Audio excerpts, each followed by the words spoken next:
Ladies and gentlemen, it's a great day to be alive and a great day to draft some guys. Welcome to the inaugural episode of the Drafted Up podcast, a podcast focused on the NFL draft and fantasy football drafts. I'm your host, Theo, and joining me as always is my brother from the same mother, Nick, aka Young Thug 420. How we doing, dude? Good, how you doing, my boy? Oh, I'm doing great. Work today, so that kind of sucked. But hey, I'm alive. I'm well. Nobody died at work. So that's always a good thing. And this is our third attempt at this inaugural episode. So third time's a charm, right? Sure. Or, death. Death comes in threes, too, so it's going to be one or the other. That's true. Yeah, so backstory, we tried to record the episode and I didn't hit record, apparently. Even though the recording thing came up, it recorded nothing but the last 30 seconds of the podcast. So then we tried a second time, and it worked until we got to the mock draft portion, and then it got all fuckety, and I disappeared. But on my end, it was still recording, and Nick disappeared for me, so I was just kind of talking to myself, but Nick could hear everything. I just could not hear him. Technology, dude. It's a struggle. So here we go. We're going to try this again. Like I said, this is the Drafted Up podcast. We are going to focus primarily on professional football, mostly being the NFL draft, which is where we are currently. We're about 40 some days away from that. It'll probably be in the 30s once this recording releases. And then come closer to the season and the end of the off season, we will be fantasy football focused, kind of guiding into the drafts and seeing where we see people. Sometimes we will have a third party here. His name is Merc. He's from Canada. But today it is just Nick and I, which will usually always be the case. The two of us will be here bearing any sort of situation. So let's touch base. What do you think let's start here. Free agency is probably where we should start. It's been a wild, week and a half? Almost 2 weeks. Almost 2 weeks Monday. Yeah, 2 weeks. It'll be the legal tampering period was set. So about a week and a half in the actual league year. And then we'll hit you up with a 1-round mock draft, kind of touch base, because some needs did definitely change with how the offseason has gone so far. So we'll get going there, and we'll try to do a mock draft maybe every other week, maybe every 2 weeks. Do one, because we will be pushing to the draft very soon. Like I said, it's about 30 some days once this recording drops. So free agency wise, every other week. And I didn't I? Yeah. That's the same thing. Yeah, it is. My brain's not there. I haven't. You had me really thinking that one through. I'm like, what did he say? I meant after 2 weeks, so it would be the third week. Sure. Is where my brain was going, but I guess listening wise, you'd be like, well, every other week is the same thing as 2 weeks, so my bad. But let's start. The biggest free agency signing is probably Kirk Cousins going to Atlanta. Yeah. Oh hell yeah, man! He got the bag, dude. He did. No one gets the bag like Kirk Cousins. He's the money man. Yeah, money Kirk, baby. 4 years, $180 million.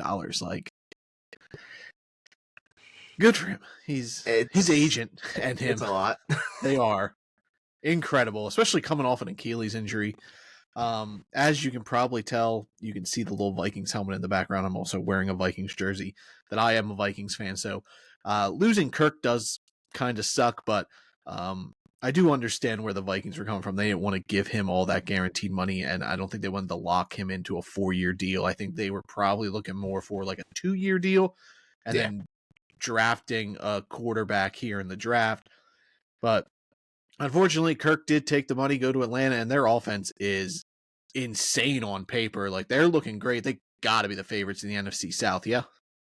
Oh yeah, definitely. Best quarterback usually wins the division's my motto. And Kirk's by far the best quarterback, even with Baker resigning. But yeah, Atlanta's offense on paper is on par with anyone's at this point. Yep. From a fantasy perspective, you got to figure you're getting a boost from all of them, except maybe Bijan. He probably stays where he is. He's probably the RB3 or 4.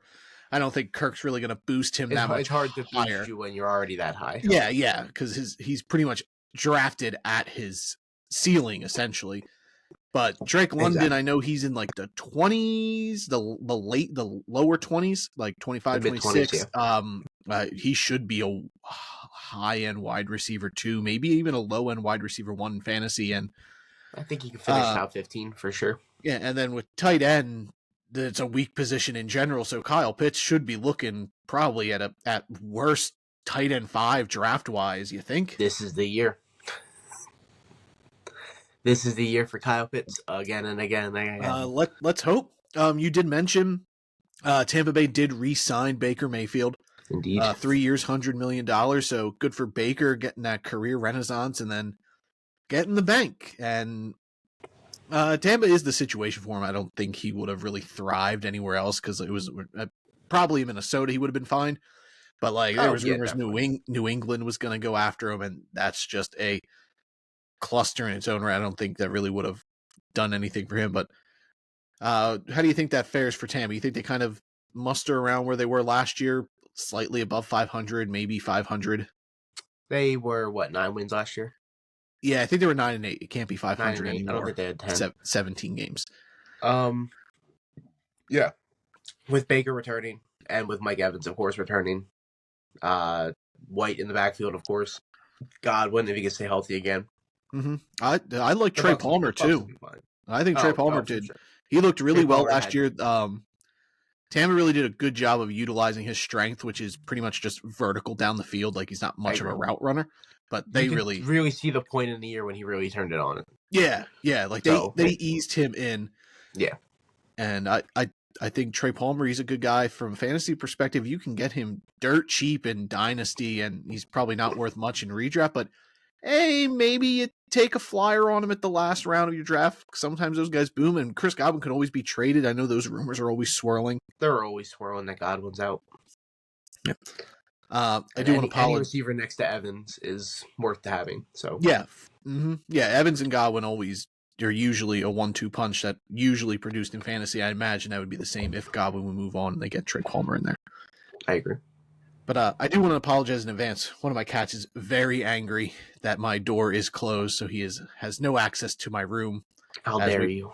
As we podcast here. I would open it, but it's a little loud outside my bedroom. So, not really worth it. Other quarterback signing, Kirk Cousins' replacement in Minnesota is Sam Darnold. 1 year, $10 million. You think... No, as a Vikings fan, how do you feel about that? Darnold is what he is. I trust Kevin O'Connell. I know the rumors were going around that we've really wanted Sam Darnold. Like he was the top of the priority list if we lost Kirk Cousins. The QB, the offense that we run is QB friendly. I'd feel a little more confident if we had a stronger run game, but hey, we brought in Aaron Jones, who's done well when he's healthy. So if he can stay healthy and Ty Chandler can kind of provide that burst off the bench, I think we'll be fine. The weapons are there to kind of make it as easy as possible for Sam Darnold. Like, it's not like he's throwing the schmucks. He's got Justin Jefferson, Jordan Addison, and then a healthier TJ Hawkinson towards mid-season. Yeah, looking around mid-season. Yeah, for sure. He's not the answer, but he'll be a fine replacement. I agree. For whoever we draft, because you got to think that's where the Vikings are going. And we'll touch base on the Vikings draft portion once we get to the mock. But New England, they signed Jacoby Brissett. It looks like he's going to be locked into the starting role, finally fulfilling his destiny of getting the Patriots starting job. Well deserved on his 10-year journey to get back there. Yep. Bravo. And I mean, he's a fine stopgap. He's essentially just like Sam Darnold. He'll be there to kind of ease in a rookie. He is most likely. He's better than Mac Jones. So yeah. Mac Jones was traded to Jacksonville for a 6th-round draft pick. So he will be backing up Trevor Lawrence from the same draft class. Funny how that worked out. Yeah, 2 top 15 quarterbacks. So. Hell yeah, and both have been letdowns. But the upside's still there for Trevor Lawrence. Yeah, definitely. Gardner Minshew, he looks to be locked into the Las Vegas Raiders starting job. He got a 2-year, $25 million deal. Pittsburgh's been wheeling, dealing quarterbacks. They signed Russell Pittsburgh's Wilson doing it a lot. to a 1-year league minimum while Denver pays him all that money. And then they shipped off their former starting quarterback, Kenny Pickett, to Philadelphia in essentially a draft pick swap. I know Pittsburgh got a 3, swap, yeah. And then Philly's getting Pickett a 4 and 2 7s.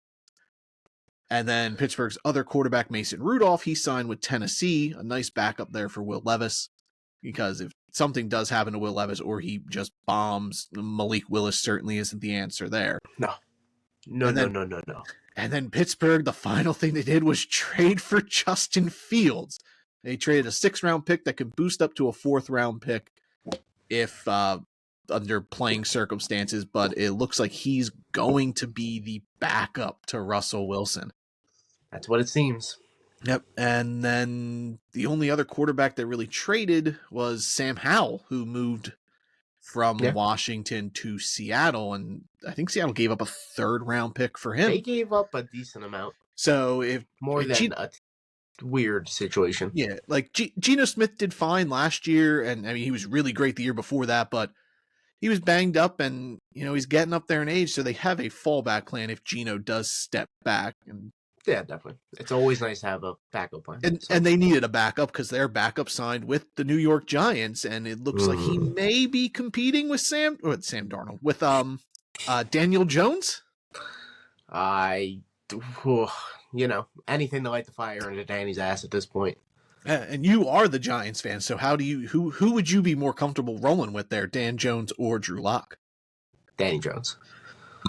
He's got us to the playoffs under Gable once.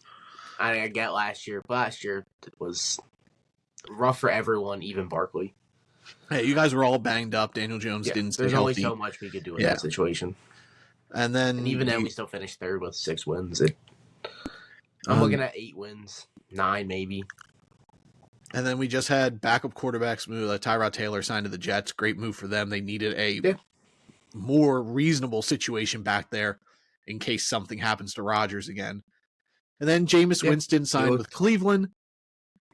Same situation as last year. If Deshaun Watson gets hurt, they have a viable backup there in Winston. And then the guy who did step in for Cleveland to help guide into the playoffs, Joe Flacco, is now going to the Colts. Unbelievable. A great backup for Anthony Richardson. Indeed. The big movement of free agent, I imagine this is where we're going to spend most of our time here, is running backs.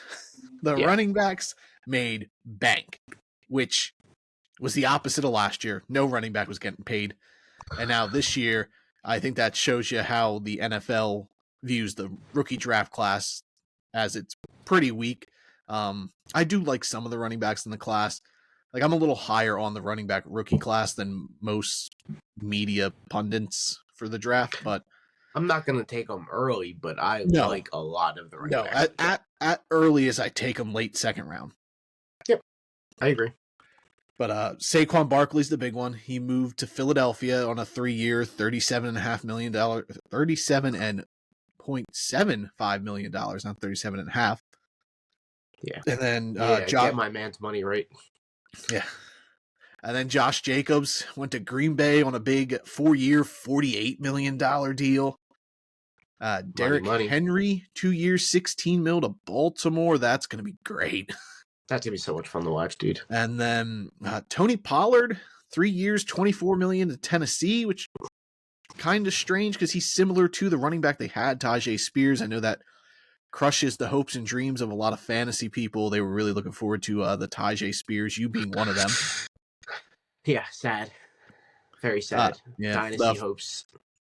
I think he'll be fine. I think Tennessee's going to try to utilize a 2-back system. I think he's going to be like he was last year. Yeah. He'll be utilized. The problem will be if they try to bring in a big bruiser, say, through the drafts, say like a Braylon Allen or Audric Estime, and that might kind of fuddle things. If that happens, I would almost solidify him just not getting touches. Yeah, because new coaching staff there in Tennessee, so they have no attachment to nothing to owed to him. So, which is the same because I loved him last year. I loved his tape coming out. He looked great, and he did look good when he played. Yeah. The running back that started the domino fall, the first one to sign, was DeAndre Swift, leaving Philadelphia, going to Chicago on a 3-year, $24 million deal. And then Almost rounding out. immediately when Yeah, I think he legal was the tampering started. first person to have a Yeah, deal it announced. was immediately. And then we got Devin Singletary going to the Giants on a very team-friendly 3-year, $16.5 million deal. That should be an easy transition for him. He worked with Dable in Buffalo. And I've been calling for that since before the offseason, that Devin Almost Singletary since would Singletary be. got the job in Houston, you were calling for it. So Yep. Gus Edwards to the Chargers, 2 years, $6.5 million, which makes sense. He reunites with Greg Roman, Baltimore's former offensive coordinator. It looks like, I didn't see this at all, A.J. Dillon re-signed with the Packers. Yes, I did see that. He is never going to see the field. As you know, Green Bay did sign Josh Jacobs. They did release Aaron Jones, and Aaron Jones, as I mentioned earlier, signed with the Vikings for 1 year, $7 million. Zach Moss to Cincinnati, Antonio Gibson to New England, and then DJ Dallas to Arizona. But I don't think Dallas is going to cut too much into James Conner's playing time. The Joe Mixon trade also happened. I only have free agents on my list, and I got rid of my run sheet paper. So yeah, that was a 7th-round pick that Cincinnati traded Joe Mixon to Houston. Cut him, so Houston got him. Yep, and they signed him as well. They did lock him up 3 years. Yeah. So who do you think? So we'll include Joe Mixon and Aaron Jones into that. I'd fall them into the running back too. So the running back ones, we're pretty much looking at Derrick Henry, Josh Jacobs, Saquon Barkley. How would you rank them going into the fantasy season? Going into next season? Yeah, for redrafts. Because obviously Derrick Henry probably doesn't have too much value dynasty-wise. So redraft leagues, how are you ranking Jacobs, Barkley, Henry? I'm going to be a little bit biased, and I'm going to have to put Barkley 1. I see what he did without an offensive line in the Giants for 6 or 5 years, 6 years, whatever it was. I think he's going to be amazing next year. Barkley 1, and then it's almost a coin toss for 2 and 3. But I would probably put Henry above Jacobs. Okay. Going into next year. I think Derrick Henry, this is going to sound insane, has the highest ceiling of the 3. Because Baltimore wants to run the ball, but I do worry a bit about Lamar's involvement there, because he might take touchdowns. But maybe it is the Derrick Henry touchdown show in Baltimore. But I'm going to put him 3. I'm going to put Barkley 2, and I'm going to put Josh Jacobs 1. Yeah, that's not bad. Yeah, Jacobs should see a ton of work there as well. I think I skipped Austin Eckler. Did I mention him? No, you didn't. You hate him. Austin Eckler signed with the Commanders. It's because I skipped over him to talk about DeAndre Swift. I was trying to go in order of importance. So running back 2s, we're probably looking at Pollard, Eckler, Swift, and Aaron Jones and Joe Mixon. So Zach Moss. I see. I'd put him in the running back 3 category because there's a chance that it's Chase Brown's show. Oh, I think it's going to be Zach Moss. It's slim, but I think there's more of a chance of a split there. See, I think the Giants are going to either sign another back or draft one early-ish. So Singletary's going to have a lot of competition. Oh, I didn't include Singletary.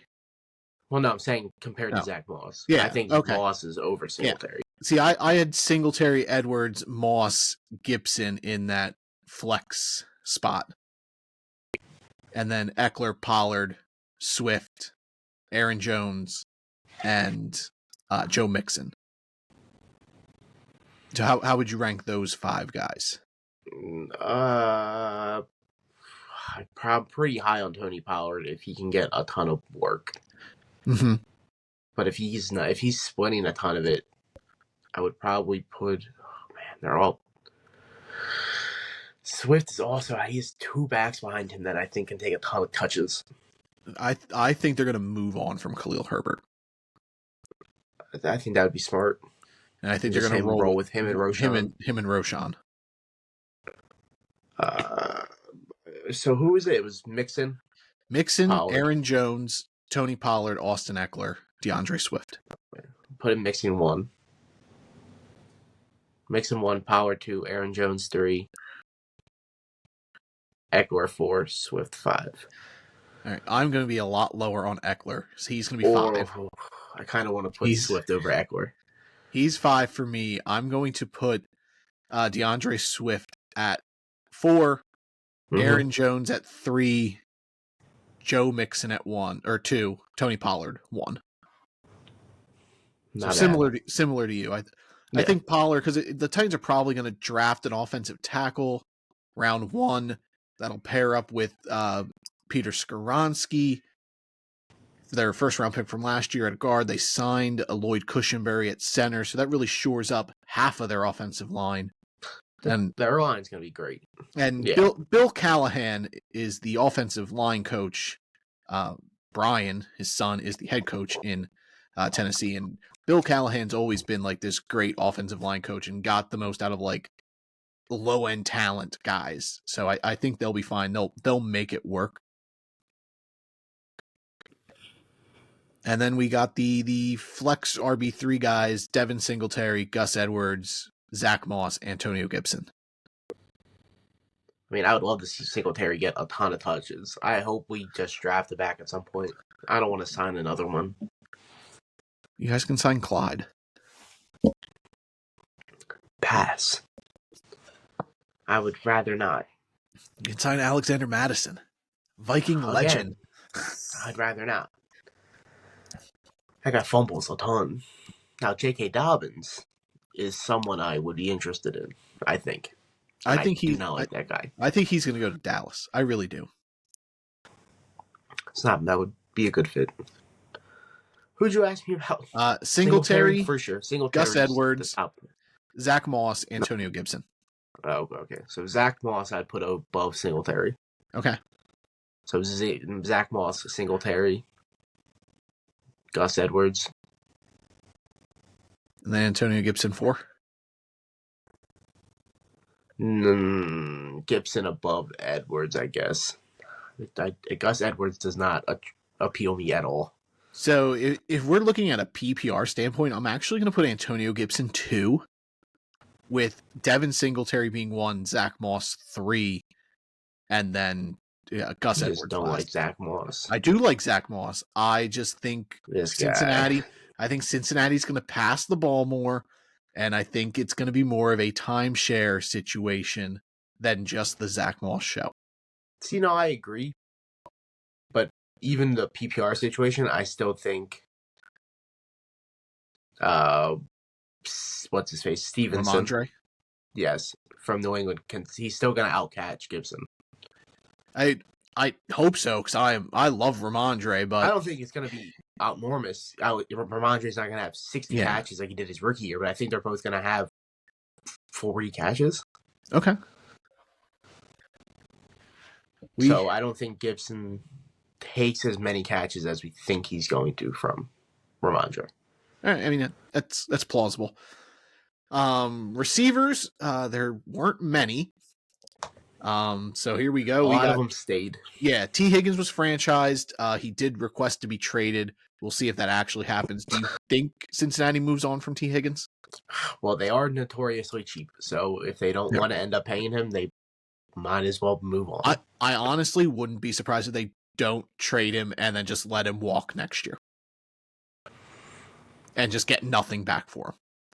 Well, he can put in his franchise tag that he can't be franchised again, right? That's like a thing players can do. I think so, but I don't think they'll franchise him next year.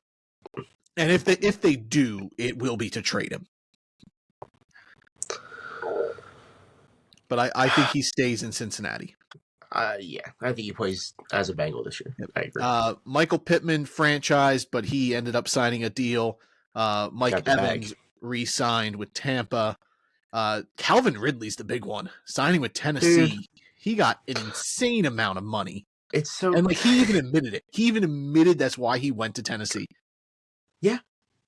The Titans 2 years ago or whatever it was didn't pay AJ Brown the exact same deal that Calvin Ridley just got. Which would be a huge discount right now. AJ Brown at 4 years, $92 million. Yeah. They bit themselves in the ass. And now look what happened. Yep. And then $92 million to Calvin Ridley. And then they also paid DeAndre Hopkins too, but I'll be interested to see how Tennessee's offense sets up. It's looking all right on paper. Traylon Burks being that big body in the slot. I think that'll be cool. He works better as a slot. Yeah. This is where he can finally do what he needs to do. And it's showing that Tennessee is doing everything they can to make this the easiest situation as possible for Will Levis. Don't get me wrong. I like Calvin Ridley. The problem is that he's not the one on the team. I think he's gonna be the one. I think Ridley is gonna be the one. Hopkins needs to be the one. I mean, Hopkins he is, but money shows you Tennessee's gonna see Ridley as the one. But hey, Brian Callahan has supported 2 wide receiver ones before in Jamar Chase and T. Higgins. Yeah, definitely. Jacksonville now, their replacement for Calvin Ridley is essentially Gabe Davis. I know they tried signing both of them, but Gabe Davis is going to be the guy there now with Christian Kirk and Zay Jones. Atlanta shored up the number 2 receiver spot with Darnell Mooney, and then shored up their number 3 receiver spot by trading Desmond Ridder, who we didn't mention in the quarterback situation, for Rondale Moore. Curtis Samuel signed with Buffalo. Kendrick Bourne re-signed with New England. Mm-hmm. Noah Brown K.J. Osborne's a name that's still out there, which I'm very surprised about. Noah Brown re-signed with Houston. And then Deontay Johnson was traded to Carolina for Dante Jackson. Very confusing trade. Yeah, dyslexia will kill you on that one. Oh, yeah, for sure, dude. Oh, and your boy, Chris Conley, re-signed with the 49ers. He's not on this list, but I did see that. KJ Osborne, you brought him up. I was for sure he was going to end up back in Minnesota, but we signed Trent Sherfield, and they got a similar skill set, so it wouldn't be surprising if that closes the door on KJO returning to Minnesota. Yeah, I was also expecting him to return to Minnesota at some point. I did miss a big one. Hollywood Brown signed with the Chiefs. Oh, yes, the 1-year deal. Yep. The Deontay Johnson trade was, I think, the right get for Carolina. I agree. It gives them 2 reliable pass catchers for Bryce Young, and now it allows them to work for Bryce Young to not have to focus on drafting a receiver with that first second-round pick. Yeah. So they also got another second from us now. From you guys. Yeah, I was going to get to that after the receivers. But yeah, they did trade Brian Burns for another second. So they got 2 second-round picks in the top 40. That's it. So, I mean, 2 top 10 second-round picks. Yeah, I think it's 33 and 39. Something like that, yeah. So which of those receivers you think has the most fantasy impact? I do like Deontay Johnson a lot if he can get his hands back together. Mm-hmm. I mean, I've never been a Hollywood Brown supporter, but if any year's the year, this one, I guess. I mean, obviously there's the one staying, Pittman, Evans, Higgins maybe. If you go out of those guys, you'll never hear me say a bad thing about Mike Evans, and I will back that man to the moon every day of the week. My pick would have been Michael Pittman. I do like Pittman with Richardson coming back. I really want to see how that goes down. But I don't see why Mike Evans can't do the same exact thing he did last year, touchdowns and all. Yeah, I am intrigued by Hollywood Brown. You did bring him up. He opens up the Chiefs' offense. They don't really have a vertical threat guy, and he's a much better MVS. Oh, yeah. He's not just a cardio guy. He'll actually get out there and he'll catch some balls. I think that could really pay off for him, too. If he has a big year, he's going to get banked going into next offseason. Yeah, man. Look at Calvin Ridley got. So what are we talking about here? So Calvin Ridley or Gabe Davis? Who's the better? Calvin Ridley. You think Gabe Davis amounts to anything fantasy-wise this year? Or is it going to be typical Gabe Davis where it's you got to put him in, and when you put him in, you got to pray good best ball guy. He gets the touchdown. He's a best ball guy for sure. How about 2 similar style guys? Curtis Samuel, Kendrick Bourne.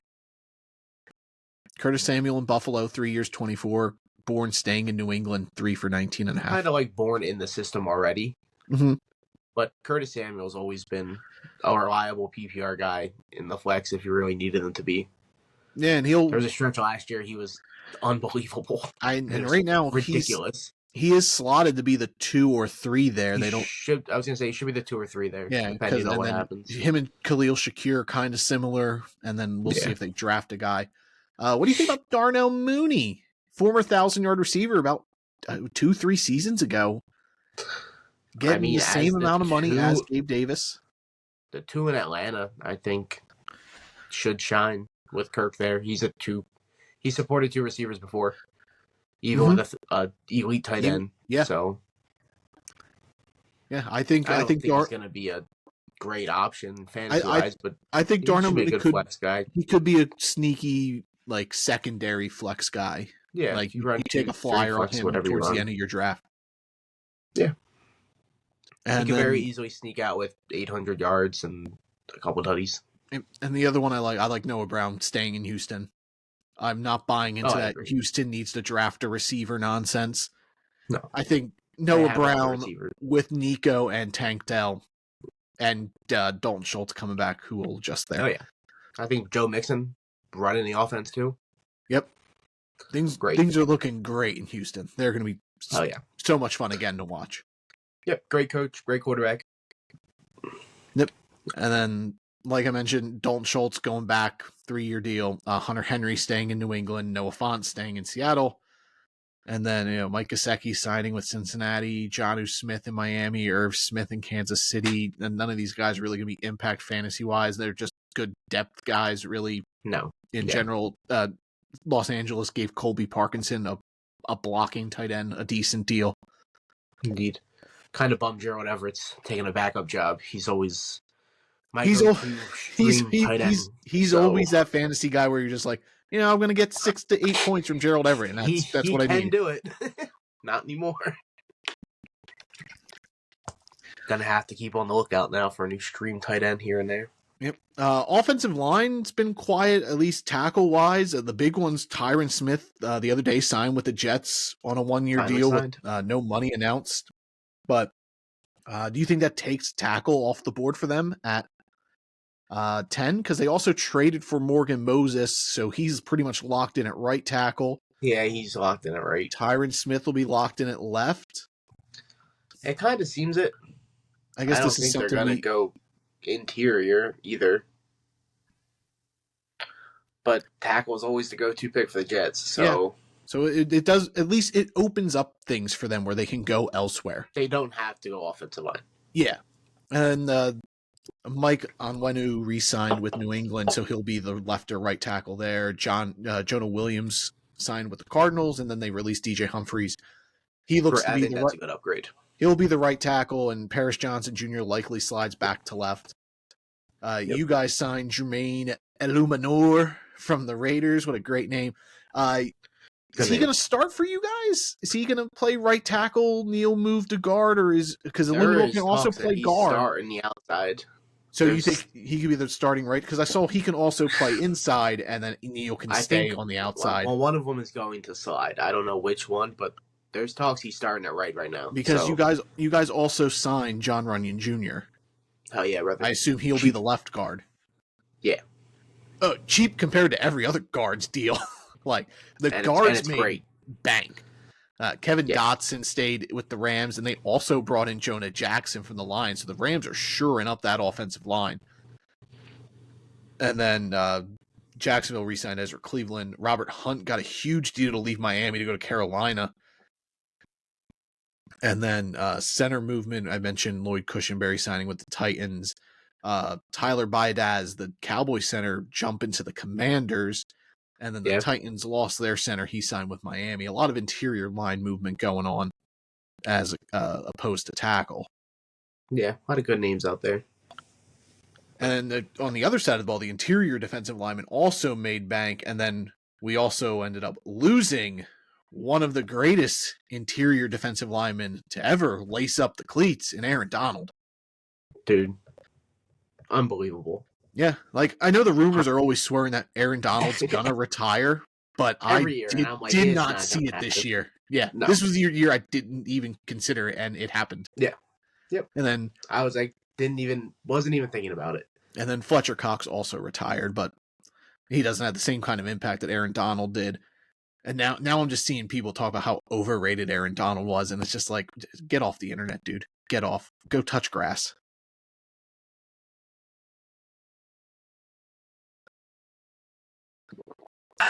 Bless you. Hey, thanks. Only the visual people will see that, but Nick muted his mic to sneeze. I'm not gonna not. That would have been insane. But Chris Jones, being in the area of Philadelphia on our drive yesterday, which was a nice hour drive yesterday, I seen 2 billboards that were thanking Fletcher Cox. So Fletcher I thought Cox, that was great football player. Thought that was pretty cool.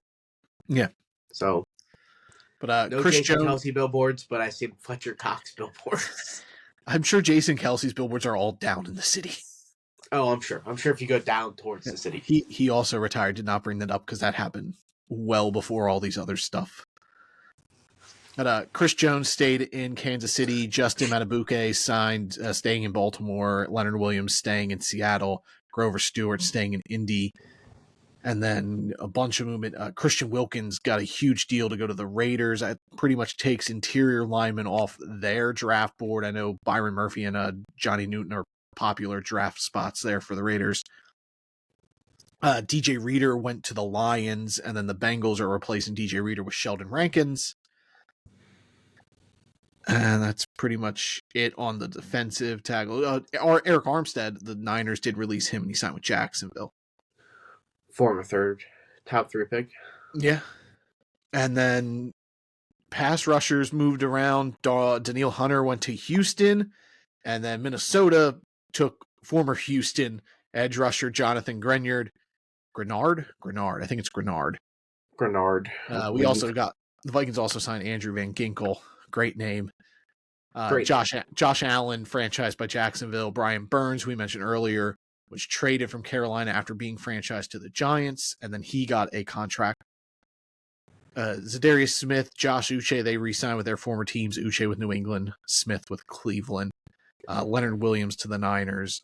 Danico Autry, a low-key signing to the Texans from Tennessee. I like that one. And then Bryce Huff to Philadelphia. And then just like rotational dudes. And then linebackers, Patrick Queen to Pittsburgh. Frankie Louvu to Washington. Levante David and... Oh, no, Devin White did not end up staying. Devin White did go to Philadelphia. No. Levante David stayed in Tampa Bay. Bobby Wagner to the Commanders. He goes back with Dan Quinn. I like that. Seattle did lose Jordan Brooks as well. He went to Miami. Blake Cashman to Minnesota. Devin Bush signed with Cleveland. Sione Takitaki to New England. I just really wanted to say his name. Willie Gay to New Orleans. Jordan Hicks to Cleveland. And then some corner movement. Ronald Darby to Jacksonville. Jeff Okudah to the Texans. Kenny Moore staying in Indy.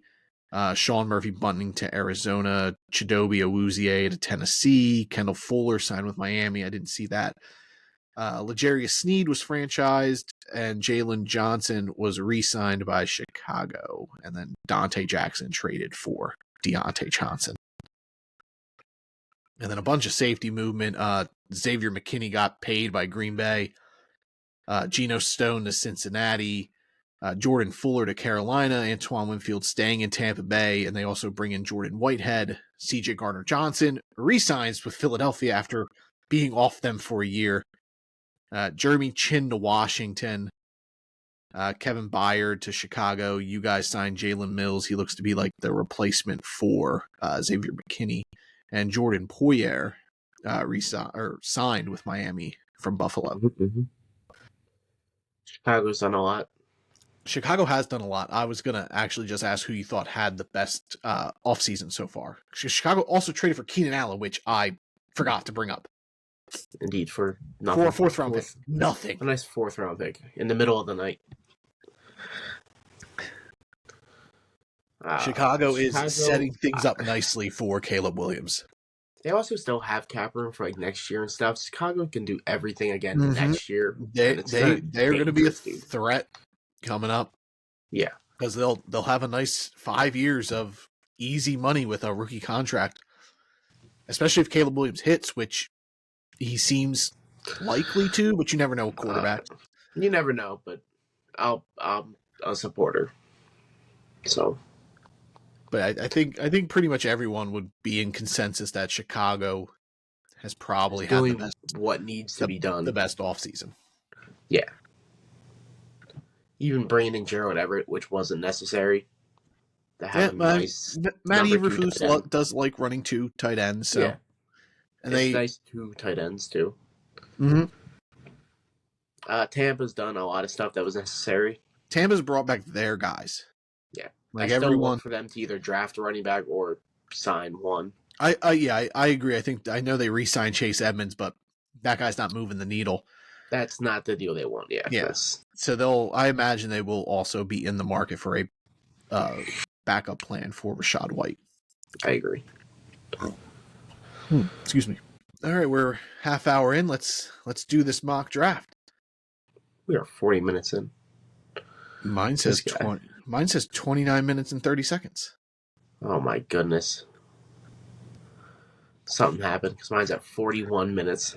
Oh well. Disregard everything. Either way. This is where we'll find out if the thing works, because I'm going to share my screen after I get the off the screen. There we go. I don't want to leave the call. Share the screen. Here we go. Let's get the mock draft simulator up and running. Shout out PFF, even though they can do so many things to make this a much better situation.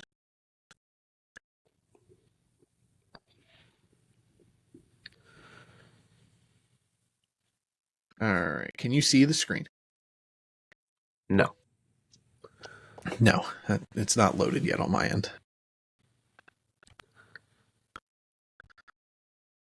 I'll do evens.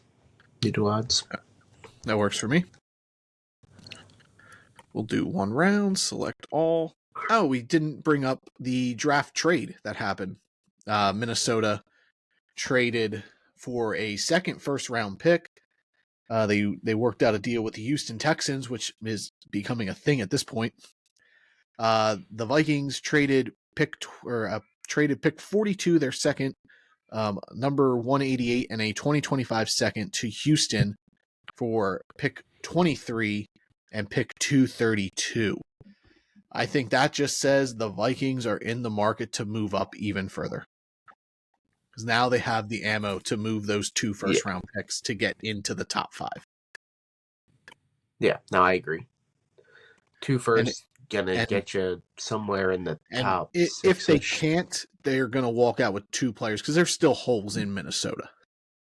Oh, I agree. I don't think you guys are gonna. I mean, could. I don't know. It's gonna be a lot to jump up. So a few years ago, the Niners moved up from 12 to 3, and it cost them and 3 they gave first. Up, what, 3 first? Yeah, a third. It was a lot.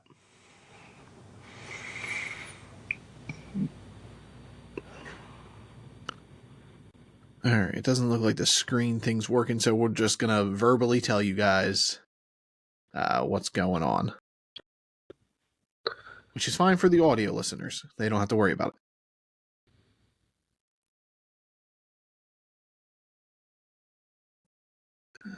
And I think it loaded, or it is loading. is it? Because on my end, it's just you and me. Nah, you went to the side on mine now. No. So can you see it? No, I mean, it's Theo's screen. It's blank, but you're to the side. I'm just gonna hit that. We're not sharing it. I'm not fiddling with this and then having it cut out at halfway through the draft again. So you said you're doing evens? Yeah. All right, I'll start it off easy. The obvious number 1 pick now, with Justin Fields out of the picture, is Caleb Williams to the Chicago Bears at 1. It's a no-brainer pick. Caleb Williams is the best quarterback prospect maybe since Andrew Luck. More realistically, the best quarterback prospect since Trevor Lawrence. And Trevor Lawrence hasn't exactly worked out, but Caleb Williams has all the intangibles you want. And the only things he's really got to work on is the hero ball stuff and holding on to the ball too long. And that's all coachable. Yeah, no, I agree. I think Caleb Williams has been the Bears pick for months, weeks. I think there was a reason he didn't medical at the combine. I would assume it was already locked in place that he was picked, so he didn't need to. Yeah, that was really blown up by the media, which I get, but I think they were looking way too into it. Are we doing trades? Oh, yeah. Maybe we can. Doesn't matter. Okay, because obviously we both think Minnesota's going to trade up. Yeah, I would say it might make it a little bit easier. Yeah. All right, you got 2 with Washington. I'm up with the Commanders. I have it down to Drake May and Jaden Daniels. I think are the 2 only obvious picks. With Sam Howell also out of town now. Mm-hmm. Yeah, the Commanders are definitely going quarterback. Yeah, for sure. If you would have asked me months ago, it would have been Drake May for sure. But I've switched. I've had Daniels over Drake May for the last couple months, maybe last month or 2, and it kind of seems to be not this guy. What's going around draft boards as well. So I'm going with Jaden Daniels at 2. I think that makes sense, and it gives them a different kind of variable at quarterback. And, I mean, we know Dan Quinn, defensive coordinator, he knows the impact a mobile quarterback provides. And it also, I think, fits Cliff Kingsbury more than I think it'd be Drake fun to watch with Cliff. No disrespect to Drake May's athleticism, because Drake May is a great athlete. Yeah, he's fine. So that puts me up at 3. At number 3, and I think this is the likely trade scenario. If it's not 3, it's going to be 4, because there is a world where New England does take Marvin Harrison Jr. Oh yeah, definitely, I agree. So you think? But I think they'd be more likely to move. I think it's going to be the spot. New England needs a lot on their roster, and I think getting draft capital is going to be huge for them. I think New England is going to move back if Jaden Daniels isn't there at 3. All right, and you think it's going to be Minnesota, or do you think somebody else tries to offer Minnesota? No. Maybe New England doesn't want to move all the way back to 11. Like you guys, you think the Giants move up for a quarterback, or you think that's all smokescreen? No, I think it's you guys. I don't think we move up. And then I think we sit there and something's going to fall to us. Yeah, because I don't think Denver's going to be able to offer more than us or Vegas. So that really locks in Minnesota, because San Diego or Los Angeles Chargers aren't going to move up. And the Jets and the Bears, maybe the Bears move up and get another weapon, but I don't see that happening. The Bears would be fun. Right? They get Neighbors or Odunze. Or Brock Bowers. Fuck it. Yeah, why not? All right, so we're going to say 3 firsts here. And 11, 23, and 25. Well, being 2025. Yeah, the 2025 first for... This says this won't get accepted. Yeah, I think you're going to have to give up like a third.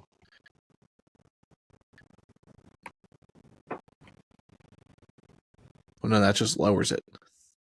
I need New England to give up something. That doesn't make sense. So New England's got to give just like a late round pick.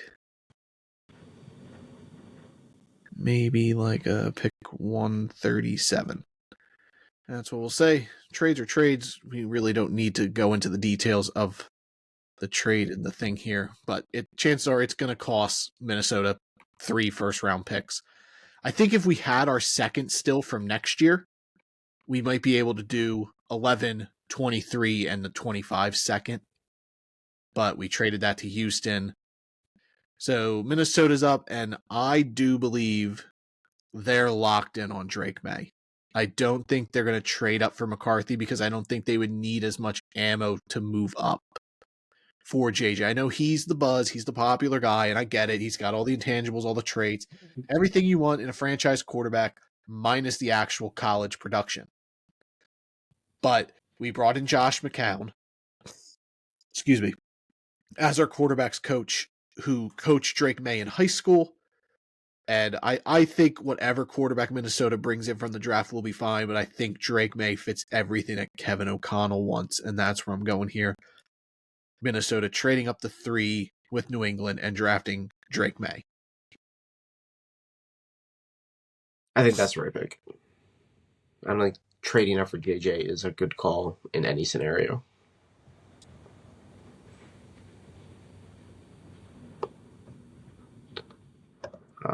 I would assume you would have preferred Drake May.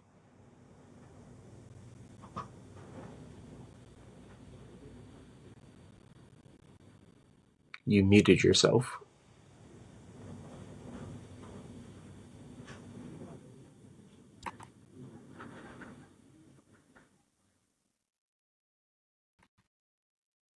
Am I back on? Yes. Okay. My mic audio thing's not on the side, and I was trying to figure out how to unmute myself. It still says you're muted, though, but I can hear you. Okay. Well, then hopefully I'm not muted for everybody else. Because that would be bad. But yeah, I prefer Drake May. Like, I don't dislike JJ McCarthy as much as you do. Like, I think JJ McCarthy will be fine if he can sit. I think I have JJ higher in my rankings than you do, sir.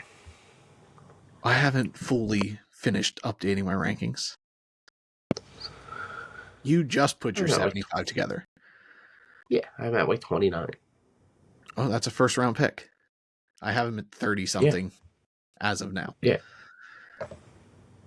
And that puts you up at 4 with but I do prefer May. And I think Drake May has it. And I might be in the minority for that. Like, I love this tape. I get that he has happy feet, but he peppers the middle of the field better than any quarterback in this draft class, and that is where the Minnesota offense thrives. Like, they need a quarterback who can pepper the middle of the field. That's where Kirk Cousins excelled, and he's got a great arm. No, I think it's the right pick. I agree. And you made my pick way easier for Arizona. Arizona's taking Marv. There's no question about it. They lost Hollywood. Yep. It's the easiest pick of the draft is Marvin Harrison to Arizona. Well, Caleb Williams. Well, yeah, that's always the number one's usually the easy, but like in terms of later in the draft. And that puts me up here at 5 with a disgusting pick. With the Chargers. I feel there's like 2 ways you can go. I mean, they cut Mike Williams. We didn't bring that up. They traded Keenan Allen. They lost Gerald Everett. They lost Austin Eckler. They've essentially lost all their weapons for Justin Herbert and replaced them with Gus Edwards, Will Dissly, and Hayden Hurst.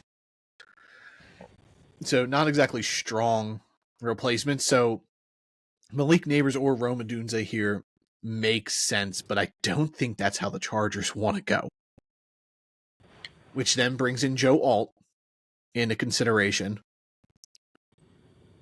But I really think this is a trade-up spot because I think someone's going to want to jump the Giants to draft McCarthy. The only problem is the only 2 teams that would probably move up are in the Chargers division.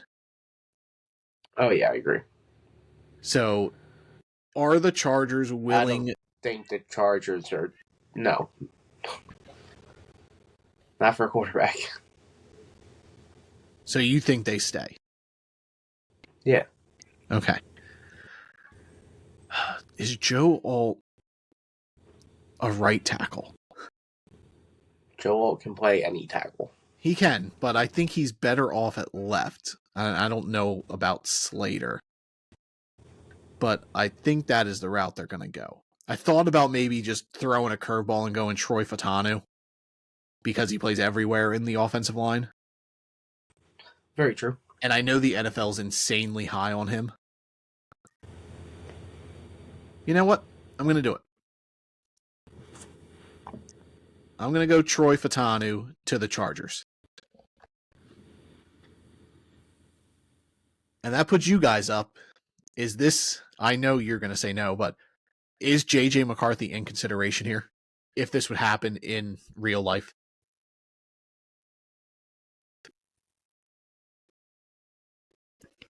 I don't know. I don't see how you could take J.J. McCarthy over Malik Neighbors, Joe Alt, or Rome Odubze. See, I think because of how this board has fallen, it kind of takes McCarthy off the board. But I think your guys' interest in a quarterback is a smokescreen. I get it. You do likely need to replace Daniel Jones in the next 2 years.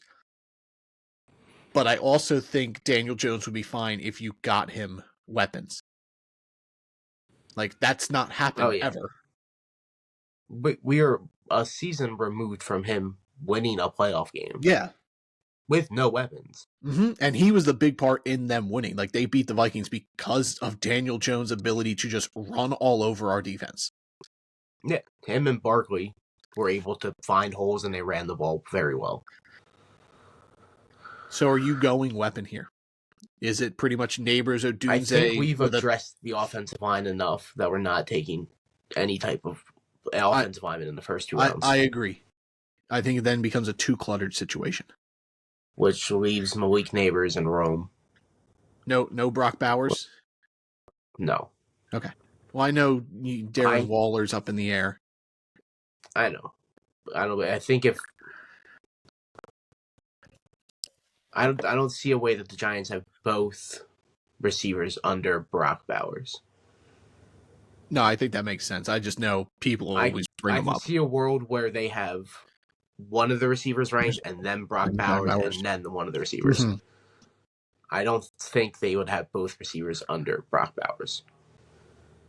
No, that makes sense. I would personally go Rome, but the way it's tracking, it's going to be Malik Neighbors if he's on the board. I'll tell you, I love Malik Neighbors. I have him really close to Marvin Harrison. They are my 1 and 2 in this draft class in terms of just overall, not even just at receiver. You are disrespecting Caleb Williams. Hey, no, I love Caleb Williams too. I have a top 5 grade on him. Williams is 1. I have Williams 1. I have Harrison 2. You're going Neighbors for sure. That's a pick. I can lock that in. Yeah, I already locked it on mine. All right, that puts 7 on the board here, Tennessee, and I think this then becomes a no-brainer, and it is Joe Alt. Yep, I agree. Now, 8 with Atlanta. Is this a trade-up situation? Or you think Denver or Vegas is going to hold out that McCarthy falls to them? Or even New England could move back up now because they're at 11. I think either Atlanta or Chicago is going to move back. I agree. I think, like, especially in this situation, New England's at 11, so Denver and Vegas are going to have to jump them to get a quarterback. And New England knows that. New England. So if New England is locked in on McCarthy, they know they got to move up in the next 2 picks.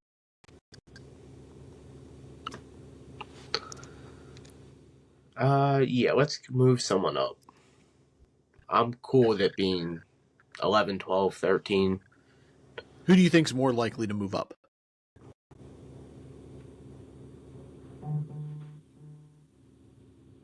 I would say Denver.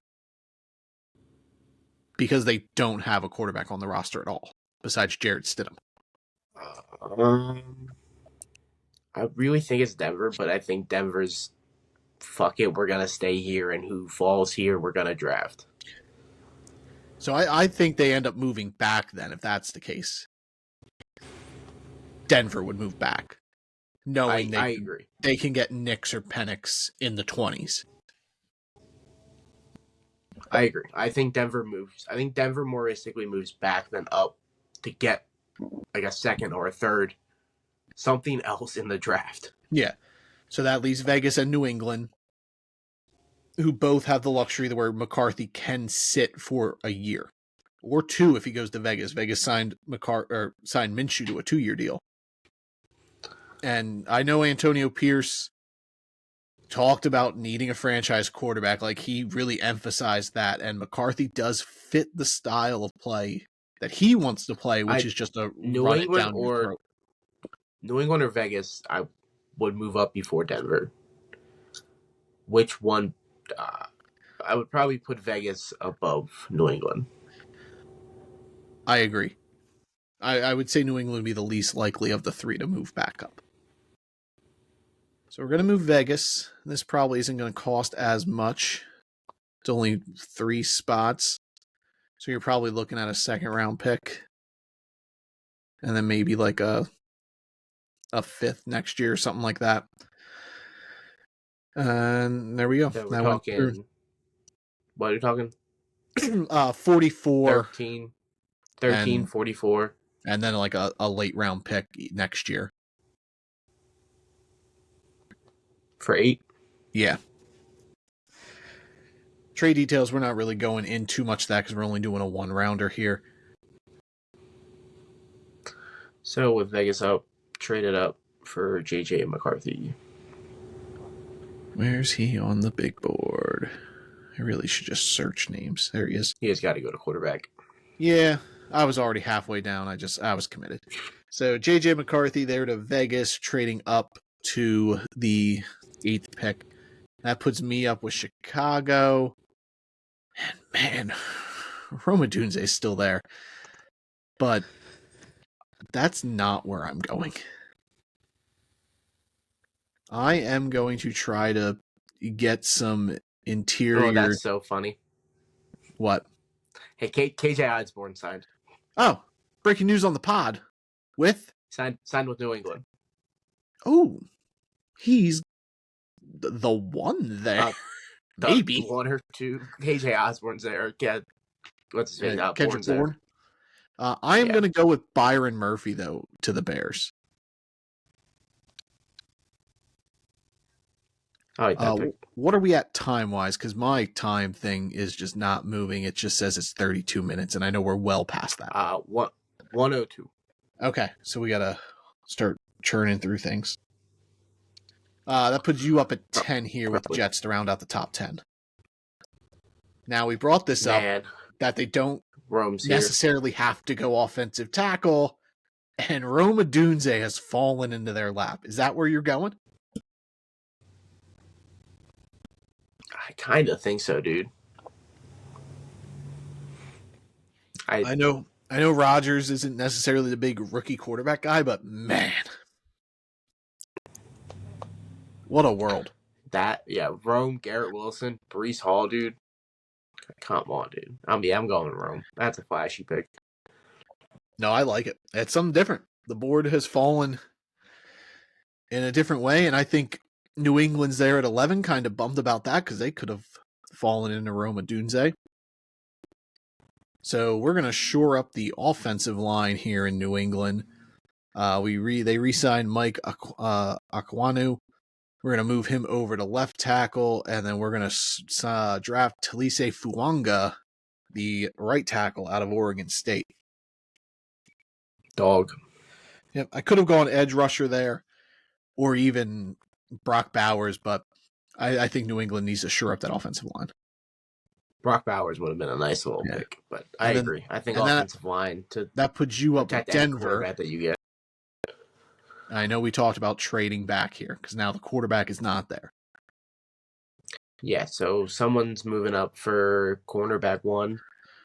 That or maybe edge because we know Atlanta needs an edge. Yeah, I was going to say the edge guys are still there, all 3.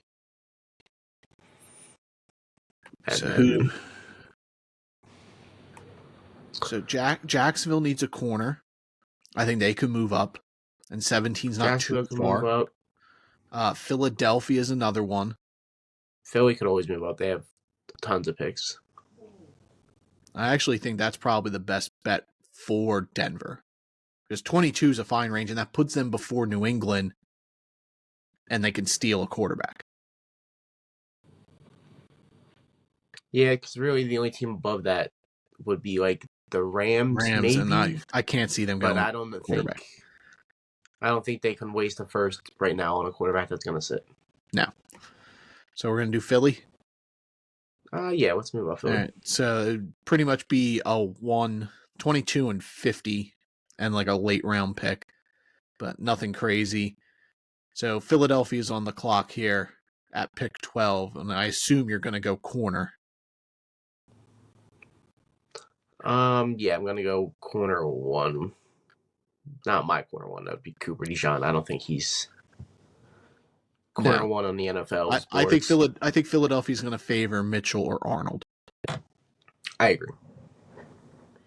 I think Quinyon Mitchell's done everything to prove that he's corner one in this draft on He's most people's boards. he's had a great draft process on Yeah, top of having great phenomenal. tape. Oh yeah. Yeah. So is that where you're going here for Philly? Yep. All right, Quinyon Mitchell, corner from Toledo. Toledo. And that puts me on the clock with Atlanta, and I think this is a edge rusher.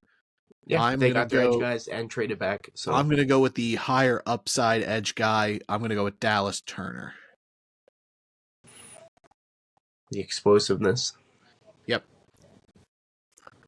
That guy's a dog. I like him a lot. And that puts you up with New Orleans. Is this a sneaky Brock Bowers spot? They released Mike Thomas, and they signed Cedric Wilson Jr., but that guy's not going to move the needle. So you're really only looking at him with Rashid Shaheed and Chris Olave, and then Taysom Hill and Juwan Johnson. But Brock Bowers there, he could be a wide receiver combo guy. Like, I wouldn't put that out of the realm of possibility. I don't know how likely it is, as they have a bunch of other needs. I mean, I also wouldn't put Brian Thomas Jr. out of the possibility if they wanted to go receiver. Yeah. Replace Mike Thomas with Brian Thomas. A.D. Mitchell could. I think any of these guys can go at this point. It wouldn't surprise me too much. Oh, man. I mean, Andres Pete still here. Yeah, New Orleans does need a tackle, but they could always bring back Andres Pete. He's a free agent, and he was there last year. So, like, that's always an option. And, I mean, maybe they have faith that Trevor Penning turns it around. I don't. It has not looked it. No. That's not looking promising. I'm going to go Mims. I'm going to go I'm not going to go on my bit board. You're going with the traits. I'm going to go Freak Show. Okay. I think Mims is going to be very high on a lot of people's boards. That puts me up here with Indy. I'll go the chalk route. I'll go Brock Bowers to the Colts at 15. Whoa. I won't overthink it. Yeah. Yeah. Sometimes it doesn't need to be overthought. And that puts you up with the Seahawks. This is definitely Jackson Powers, Johnson range. But the way the board's fallen, I kind of like Jared Verse here. Right? Like, Jared Verse, I've seen this guy go top 10, but I've also seen him fall into the 20s. It's insane. Yeah. Because, like, the edge class, you can get a decent edge guy in the second, so you don't necessarily need one. And, like, Lot 2 also always falls. Oh, yeah. So is that where you're going, Jared Verse? Or are you going to go? Draft night, come, like, 8 to anywhere these guys can go. It's very weird. Mm-hmm. It's a big range, for sure. Yeah, I'm going to go Jared Verse. All right, Jared Verse to the Seahawks. That gives them a great edge crew with Boye Mafe and Owe, I think is their other edge. That puts me up with Jacksonville. I know Jackson Powers Johnson. This is also another spot for him, but they need corner help. They lost Darius Williams to the Rams, so they really only have Tyson Campbell. So I'm going to go with Terrion Arnold from Alabama here. Roll Tide. Oh, we're going to do it. We're going to do it. We're going to do it. Back-to-back Bama. Every draft we do. Cincinnati's up at 18. Cincinnati is up at 18. And I'm looking at those tackles there. They need an offensive tackle. Indeed. One of them's from Bama. How convenient. Uh-huh. but I'm not doing it. Oh, I'm boo. going with Fashanu. I get it. Backstory there. Every time we do mock draft exercises, just like not recording, Every single time. we always have Bama guys going back to back.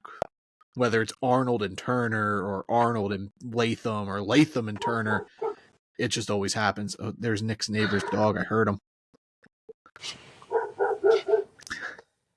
That puts, feature on the podcast. Yeah, we have the cat and now we have a dog. That puts the Rams up, and I know a lot of people are going to be jumping for Johnny Newton here, and I don't think that's how they're going to go.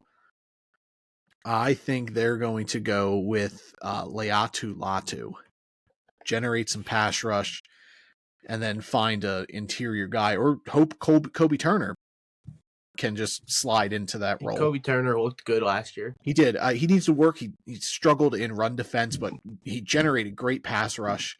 And yeah, I mean, I'm sure it did help having Aaron Donald next to him, but we'll see how he fares without Aaron Donald there. But I think Latu's too much of a value at 19 to turn down. Yeah, no, I agree. And I know you're really high on Latu. Indeed. He's my second ranked defensive player in the draft.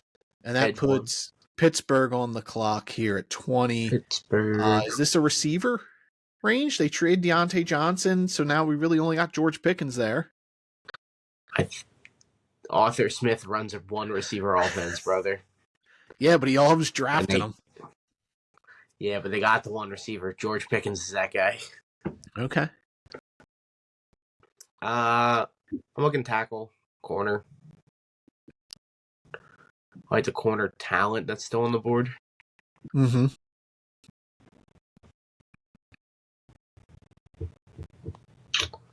Who are their guards? That's a good question.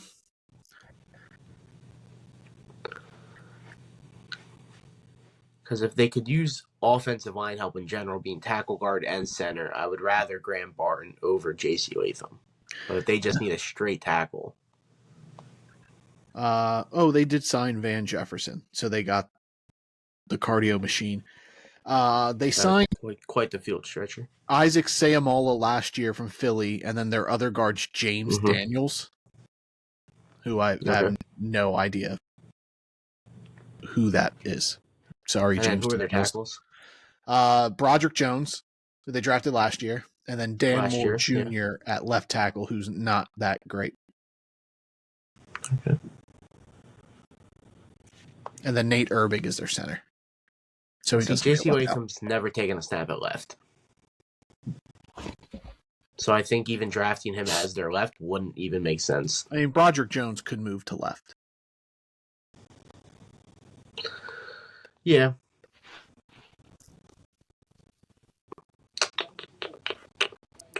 Who's their center?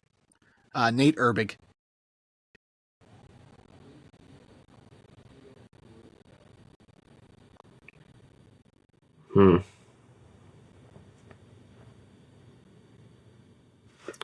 Let's go Graham Barton. I think this is his range. I think a lot of teams are going to value his versatility. I agree. I think he can slide anywhere on the line. Center being a long shot, or left tackle being a long shot. And that puts Miami up then next at 21, and I'm going to draft an offensive tackle. I'm going to take J.C. Latham from Alabama. That's a good pick. And now Denver's up. Bagging people. Yep. For the second time. Third time. The third time. No, second. Second time. We brought them up trade-up situation. We didn't move them. Yeah. So Denver's up. I assume you're going to go quarterback here? Yes, sir. All right. Which one, though? In my eyes, it's not a question. It's Michael Penix. Mm-hmm. I don't think Bo Nix should go in the first round of this draft. I agree.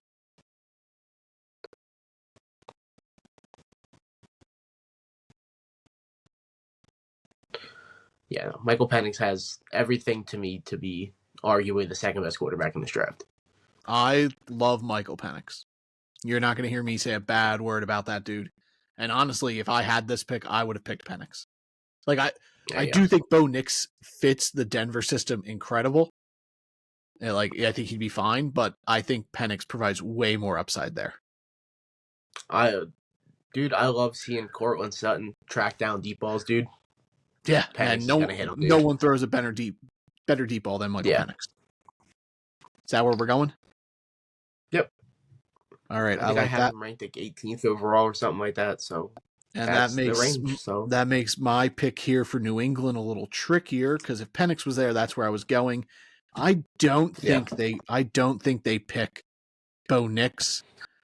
So at pick No, 11, I took I think Mac Jones did Fuanga. them dirty on drafting 4 quarterbacks. Yep.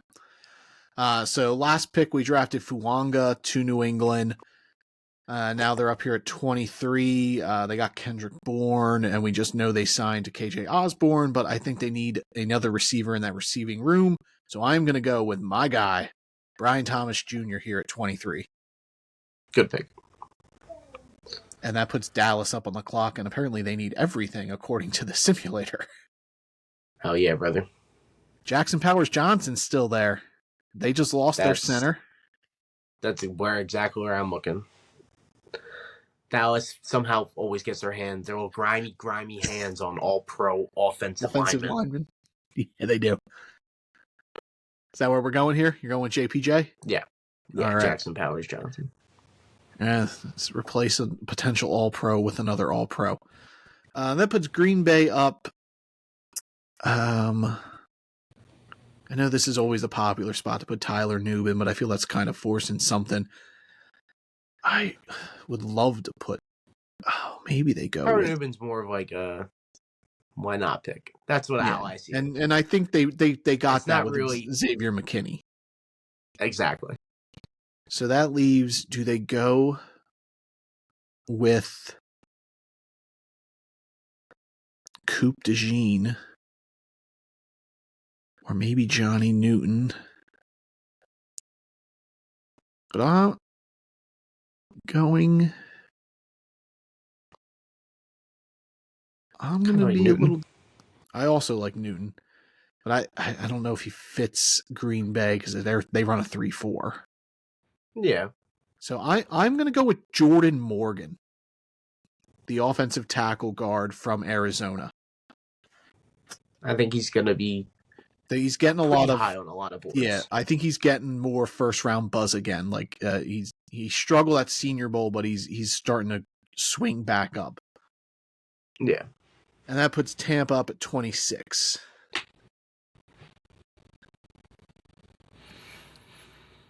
Okay, Tampa. Tampa needs quite a bit of stuff, but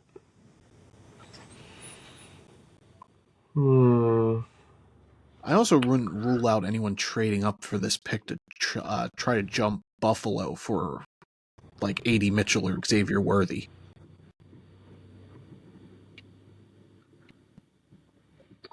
Yeah, I can see that. But then we got to figure out a trade partner, and that we're already short on time as we're running a little long. That's very true. But I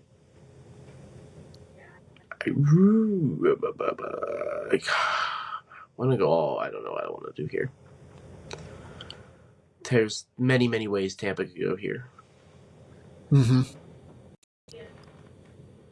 Who's left on the edge wise? Chop Robinson, I think, is the next edge on the board. Darius Robinson. Hey. Hello?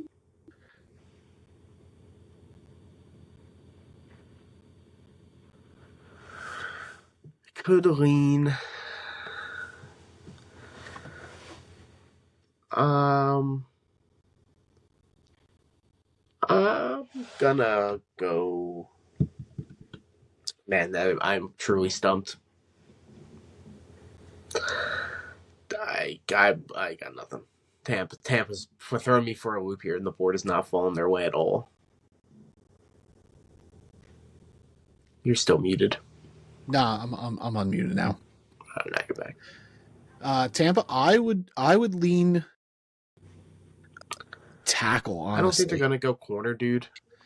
Me either. I think they can get a corner in the second. I would lean offensive tackle. I think they're really going to like a guy like Tyler Guyton. Who are their tackles?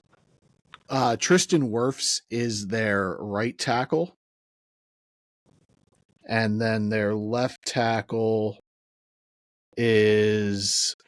Oh, his name's slipping my mind. Oh, no, Tristan Wirfs is now right. Luke Gadecki's their right tackle. But Gadecki could play guard. As their left guard, they just signed off free agency, but he's a role player, Sua Peta.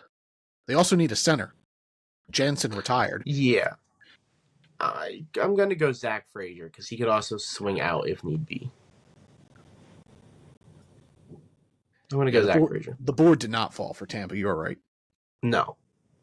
That puts me up with Arizona, and man, they got Marvin Harrison, and I'm taking my defensive player one, the most disrespected player in this draft, not named Michael Penix. He might be more disrespected than Michael Penix, honestly. That's Cooper DeJean. Dude. Yeah. The disrespect of Cooper DeJean it's insane.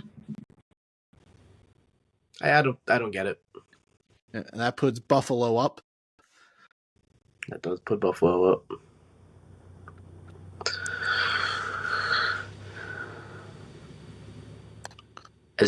Oh man.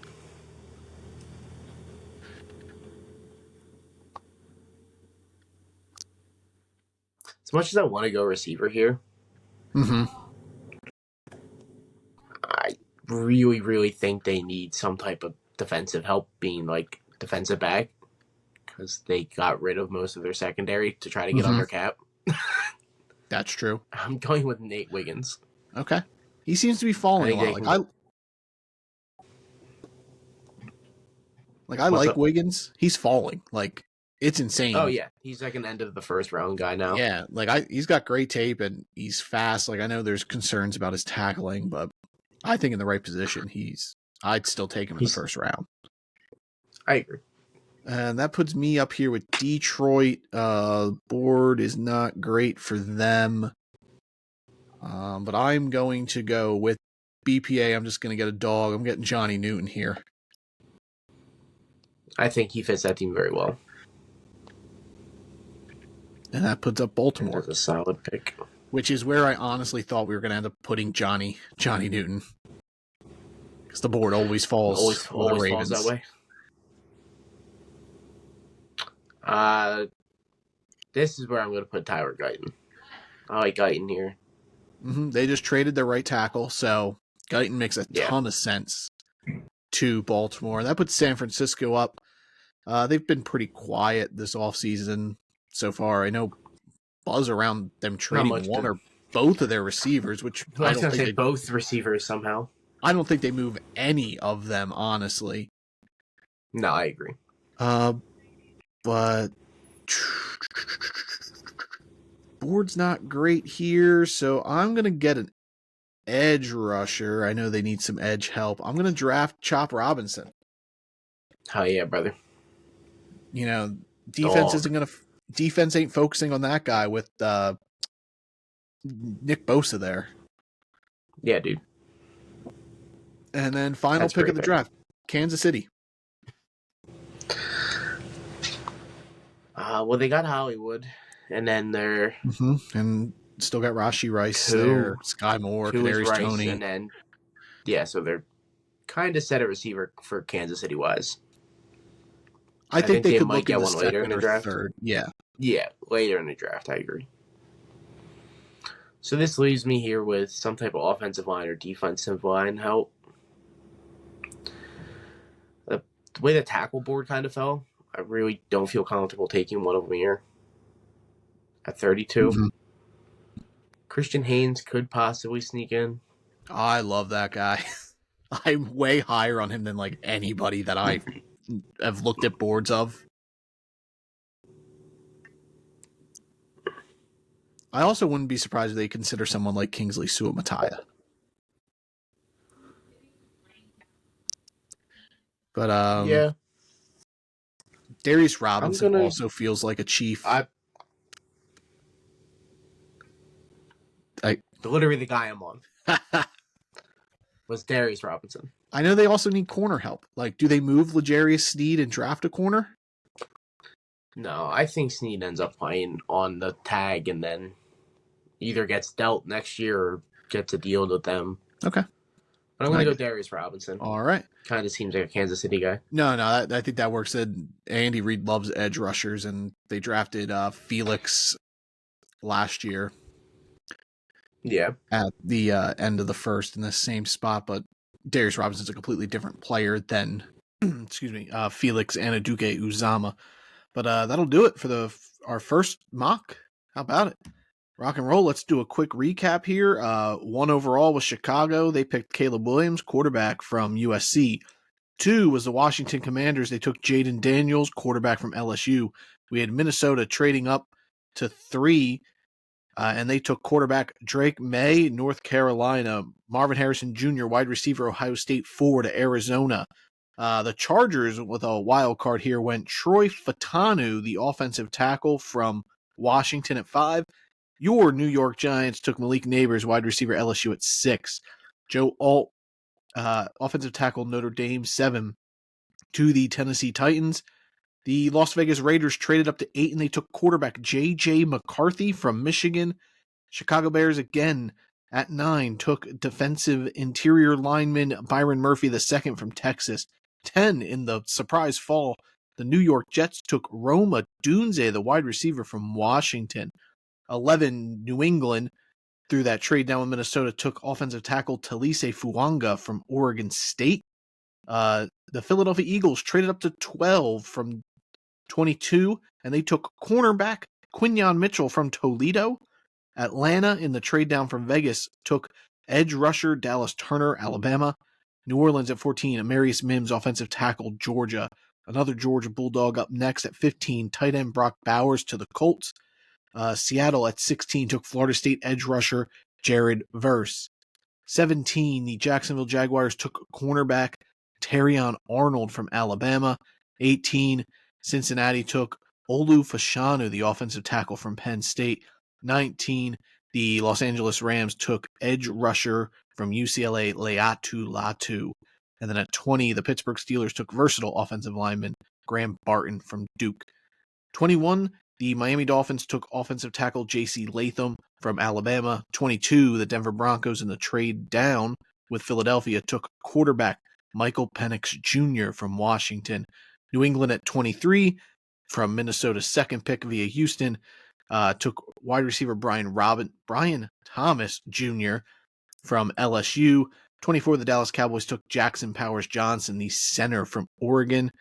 Green Bay at 25 took offensive lineman Jared Morgan from Arizona. Tampa Bay at 26 took Zach Frazier, center, West Virginia. 27, the Arizona Cardinals took Cooper DeJean, cornerback from Iowa. 28, Nate Wiggins, corner from Clemson to Buffalo. Detroit at 29 took Jerzon Newton, the interior defensive lineman from Illinois. 30, the Baltimore Ravens took Tyler Guyton, offensive tackle from Oklahoma. 31, the San Francisco 49ers took edge rusher from Penn State, Chop Robinson. And then 32, the Kansas City Chiefs took edge rusher Darius Robinson from Missouri. So that wraps up our first mock draft and our first episode of the Drafted Up podcast. I appreciate you guys joining us here today. You can follow me over on Twitter or X at Bearded Theo. That's also my Instagram handle. And then you can follow the podcast on Twitter /X at DraftedUp_pod. Nick, not active on social media, so he's not even given his credentials. But I want to thank you all for joining us today. Stay alert, stay alive. Thank you for joining us on the Drafted Up podcast.